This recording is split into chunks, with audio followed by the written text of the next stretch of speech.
আসসালামু আলাইকুম বন্ধুরা, সবাই কেমন আছেন? আশা করি সবাই ভালো আছেন। আমিও ভালো আছি।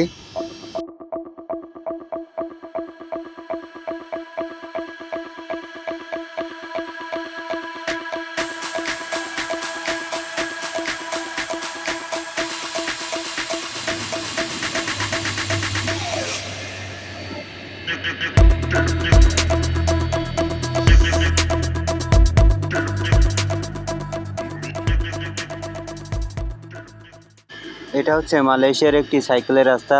এটা নির্মাণ করা হয়েছে মালয়েশিয়ার পথচারী এবং সাইকেল যারা চালায় তাদের জন্য নিরাপদে যাতে চলাচল করতে পারে সেজন্যই তৈরি করা হয়েছে এত সুন্দর একটি রাস্তা। দেখুন, মেন রোডের সাইডেই এই রাস্তাটি নির্মাণ করা হয়েছে, যেটাকে বাংলাদেশে ফুটপাত নামে পরিচিত। সেটা হচ্ছে মালয়েশিয়ার। এই রাস্তা দিয়েই সাইকেল চলাচল করে। তো সবাই ভালো থাকবেন, সুস্থ থাকবেন। আল্লাহ হাফেজ।